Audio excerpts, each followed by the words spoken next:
Hello and welcome to People and Power. I'm Summer Al-Shahad. Should people who are terminally ill be allowed to take their own life? That's a question at the centre of a highly impassioned row raging in Italy. A row that's been triggered by Giorgio Welby. This is his story.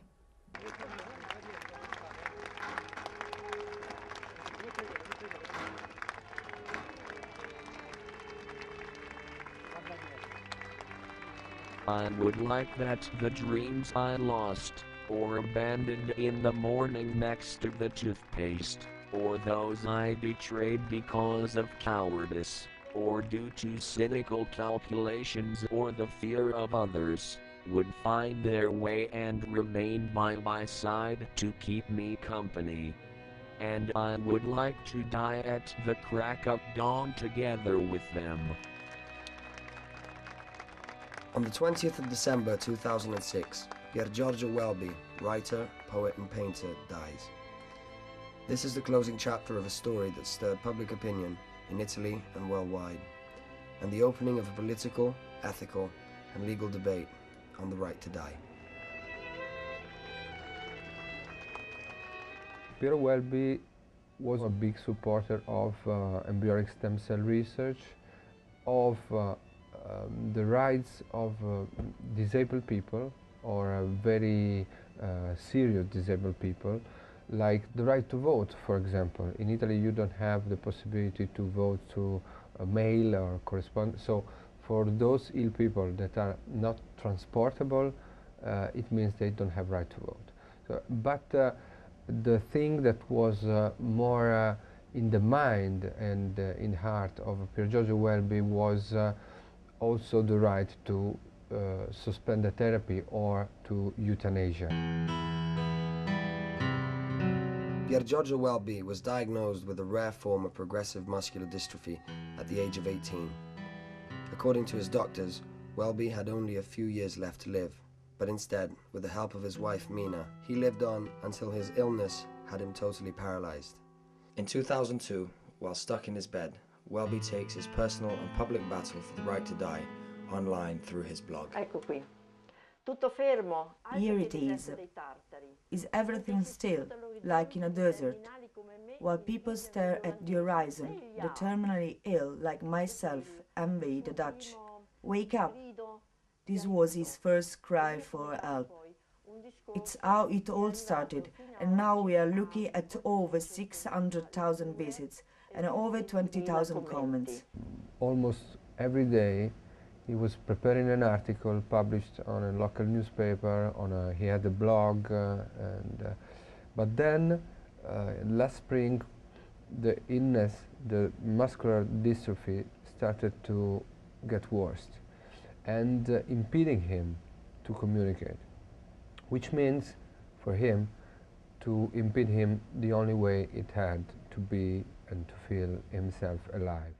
Dear Mr. President, I am writing to you, and through you I am addressing all those citizens that will have the opportunity to listen to these words, to this cry of mine, which is not one of despair, but one full of human and civil hope for our country.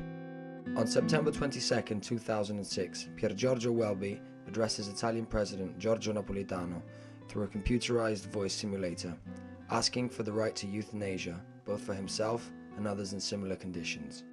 I love life, Mr. President.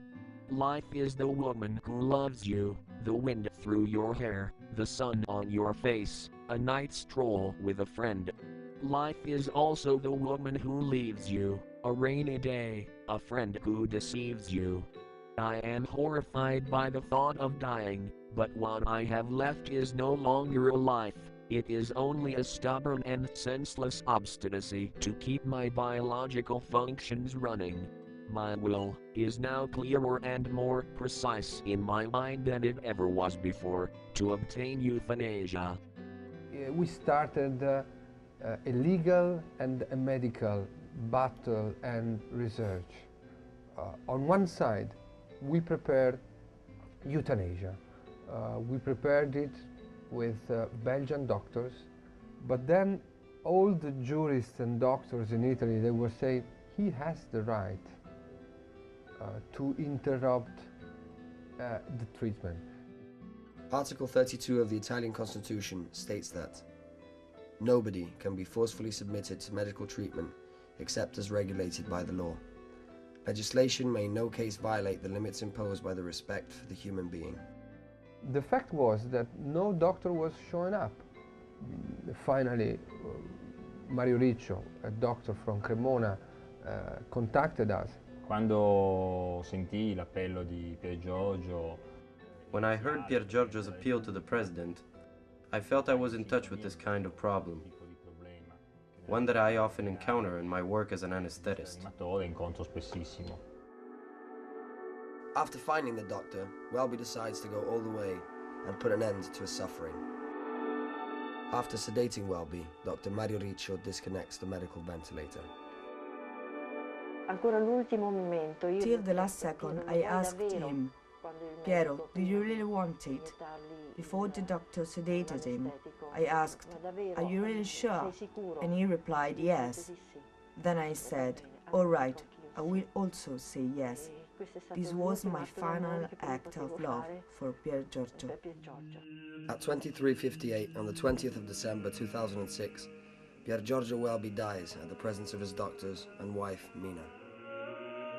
The Welby family asked that the funeral take place in a church, but the Vicariate of Rome turned the request down, stating in an official press release that it was known, as it had been publicly expressed several times, that Mr. Welby wished to put an end to his life.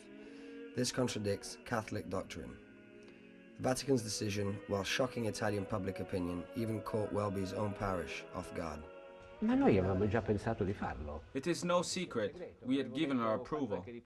I'd asked when they would bring me the body. I did not even think about not holding the funeral. But then the order came in and we abided. The Vatican were looking at it from a different perspective. The case is followed by a series of legal proceedings. The Rome prosecution and the Italian Medical Association have opened investigations on Mario Riccio's actions. Io non ho mai somministrato un farmaco letale. I did not give Welby a lethal medicine, as the Rome Tribunal investigation has confirmed. All I did was to sedate him to ease his suffering. The autopsy on Pier Giorgio Welby's body has shown that he was not killed by anesthetics, but by respiratory failure. Chief Prosecutor Giovanni Ferrara has asked that the charges against Dr. Riccio be dropped, basing his decision on the patient's right to accept or refuse treatment. The judge has refused the request and demanded that the prosecutor investigate the matter further. The case is still open and Mario Riccio could face murder charges for assisting Welby in suicide. Il caso Welby ha creato clamore perché the Welby case has caused uproar because it has confirmed a legal principle that has always existed. un principio che c'è sempre stato. This has also been confirmed by my acquittal in the case brought against me by the Italian Medical Association, which has judged my behavior as being ethically correct. In questi ultimi giorni. I am now waiting for the Rome Tribunal to confirm this judgment. Che anche dal diritto io ottenga la stessa conferma. The right to interrupt the treatment is in the Constitution, so it should be immediately applicable. We are in an era where the patient should be fully informed and should have the last word to authorize or not a treatment. The Welby case made that clear to public opinion in Italy and maybe also outside. La posizione della Chiesa è chiara. The Church's position is clear when it states that we don't own our life. This is a fundamental principle. At the same time, it is against forcibly keeping terminally ill patients alive. The entire debate could be centered on this point, whether or not we are faced with heroic treatment. I don't think this was the case, but above all, it is important to consider what Welby thought. È importante pensare che cosa pensava lui. Io sono stata sua complice in tutto quello che lui ha fatto. I have been his accomplice in everything he has done to spread his ideas regarding living will directives, euthanasia, and the civil rights of terminally ill people. I want to continue on this path and would like to reconcile his ideas and his battle with my faith and religion. I think it's possible. Perché si può. Euthanasia, living will directives, and heroic treatment.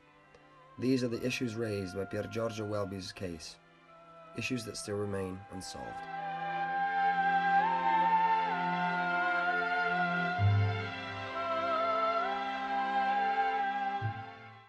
After the break, people power, Bolivian style.